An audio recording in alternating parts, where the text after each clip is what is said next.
중국과 마찰을 겪고 있는 나라는 한국뿐이 아닙니다. 마찰의 이유는 다양하지만 그 원인은 대부분 중국에서 기인한 것으로, 미국은 중국의 지식재산권 침해와 불공정 무역 관행으로 수년째 무역 전쟁을 치르고 있고, 호주는 코로나 바이러스의 발원지를 밝히기 위해 국제조사를 실시하자고 했다가 중국과의 갈등을 겪고 있습니다. 이외에도 필리핀, 베트남, 대만 등 아시아 국가들이 중국과의 국경 분쟁으로 몸살을 앓고 있기도 합니다. 특히 대만과 중국의 갈등 수위는 전쟁까지 불사할 정도로 높아지고 있습니다. 양국의 갈등은 중국의 국민당 정권이 공산당에 패배하고 대만으로 밀려난 이후부터 계속되었는데요. 현재는 서로를 향해 군사적 충돌과 전쟁 등 극단적 상황까지 언급하며 물러서지 않는 최후의 상황에 이르렀습니다. 지난 15일 역대 가장 대규모인 중국 전투기 28대가 대만의 방공식별구역을 무단으로 침범하자 대만의 외교장관은 24일에 중국과의 통일을 받아들일 수 없다며 중국이 공격한다면 대만은 끝까지 싸울 것이라고 밝혔습니다. 중국과 무역 갈등을 빚고 있는 미국이 대만의 편에 서면서 대만 해협의 긴장이 점차 고조되고 있습니다. 중국 전투기들이 대만의 방공식별구역을 침범하자 미국의 이지스 구축함인 존 맥케인함과 미사일 구축함인 커티스 월버호가 대만 해협을 통과했고, 미 해군의 무인 정찰기가 대만 공역에 진입하여 중국에 무언의 경고를 보냈습니다. 미국은 대만 등 반중 국가들을 지지하며 세계 반중 연대를 강화하고 있는데요. 과거 트럼프 대통령은 하나의 중국 원칙을 상당히 자극했고, 홍콩 인권법, 위구르 인권정책법 및 티베트 정책과 지원법 등을 제정함으로써 신장 위구르 티베트 홍콩에 대한 중국의 정책적 기조를 정면으로 건드렸습니다. 바이든 대통령도 트럼프 대통령과 별반 다르지 않은 모습입니다. 바이든 대통령은 대만을 실질적인 국가로 대우하겠다는 메시지를 띄웠고, 최근에는 단교 이래 최초로 미국 대사가 타이완을 방문하기도 했습니다. 한편 중국은 대만의 독립을 용납할 수 없다는 뜻을 분명히 밝히고 있습니다.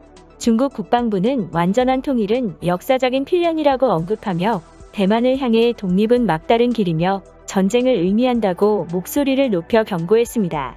전문가들은 대만이 만만치 않은 저력을 갖고 있지만 중국 공산당을 무너뜨리고 복국에 성공할 가능성은 높지 않다고 보고 있습니다. 미국이 전략적 모호성을 유지하며 현상 유지에 주력하던 과거와 달리 하나의 중국을 흔들고 대만을 지원하는 식으로 양안의 위기를 증폭시키고 있고, 설상가상으로 일본까지 대만의 편에 가세하면서 한국도 빠지지 못할 것으로 예상되고 있습니다.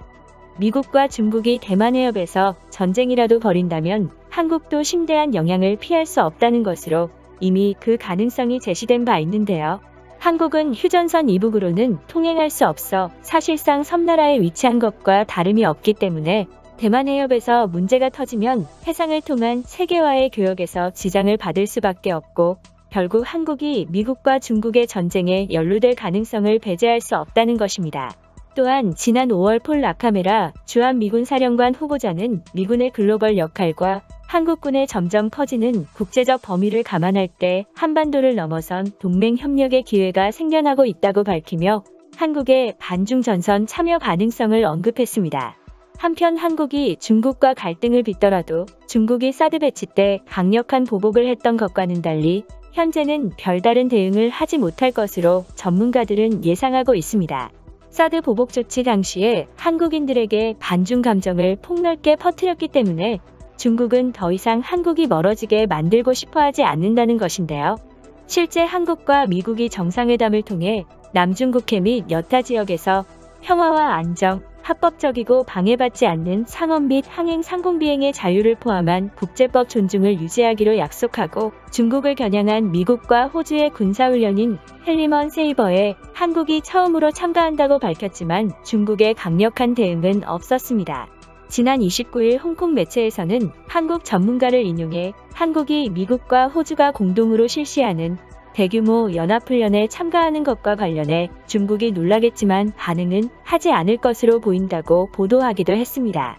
한국이 미국과 호주의 연합훈련에 참가하는 것에 중국이 눈살을 찌푸리는 이유는 현재 중국과 호주의 관계가 최악에 이른 상황이기 때문입니다. 호주는 중국과의 무역 마찰을 시작으로 온갖 분야에서 극심한 갈등을 겪고 있어 미국의 바이든이 주도하는 반중 전쟁의 최선봉이라고 불리기도 하는데요. 중국이 호주산 상품들의 수입을 금지하며 단교 위협까지 가하자 호주에서는 반중 감정이 급속히 확산하며 중국산 상품 의존도를 줄이려는 움직임이 일고 있고, 미국은 우리의 동맹 호주가 혼자서 외롭게 중국과 맞서게 만드는 일은 결코 없을 것이라며 호주를 적극 엄호하고 있습니다. 이러한 상황에서 한국이 7월 중순에 실시하는 미국과 호주의 연합훈련인 텔리스먼 세이버의 해군 병력 약 200명과 한국형 구축함을 파견한다는 사실이 알려져 이번 훈련 참가를 계기로 미국의 중국 견제 연대에 한국이 본격적으로 동참할 것인지 주목을 받고 있습니다. 외교 관계를 우려한 국방부는 어떤 특정 국가를 대상으로 하는 것은 아니며 연합 작전 수행 능력 향상을 위해 참가하는 것이라고 밝혔지만, 안팎에선 지난달 한미 정상회담에서 양국이 공감대를 형성했던 동맹 강화와 중국 견제의 연장선상으로 한국이 이번 훈련에 참가하는 것으로 받아들이고 있습니다. 중국 랴오닝 남북한 연구센터 소장 류차오는 한국의 군사훈련 참여에 동의하지 않는다며 한국 국방부가 발표한 특정 국가를 대상으로 훈련을 하는 것이 아니라는 말에 의문을 제기했습니다. 하지만 의문을 제기하면서도 과거 사드 배치 때와는 달리 한국을 크게 비난하지 않고 있습니다. 오히려 한국을 중국 편으로 돌리려는 듯한 반응을 보이고 있는데요. 류차오는 한국이 미국과 호주의 군사훈련에 참가하며 미국의 중국 견제에 가담한 것에 대해 한국이 미국과 호주가 공동으로 개최하는 군사훈련에 참여한 것은 분명 구식 외교이다. 한국이 군사훈련에 참여하는 데에는 한국의 미 관계 고려 등 여러 가지 이유가 있는 것으로 잘 알려져 있다. 군사훈련이 어느 국가를 향하지 않는다고 주장하지만 어쨌든 군사훈련은 중국을 겨냥한 것이다.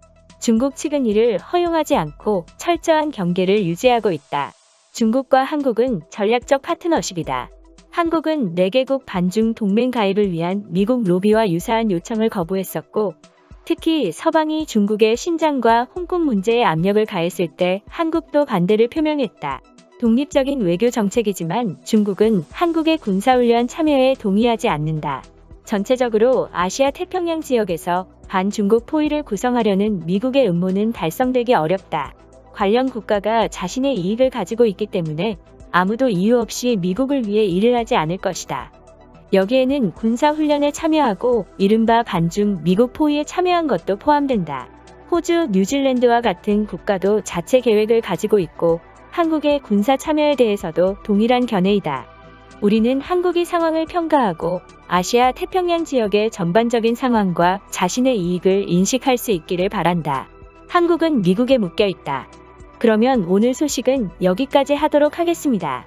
제 이야기가 마음에 드셨다면 구독과 좋아요 부탁드립니다. 시청해주셔서 감사합니다.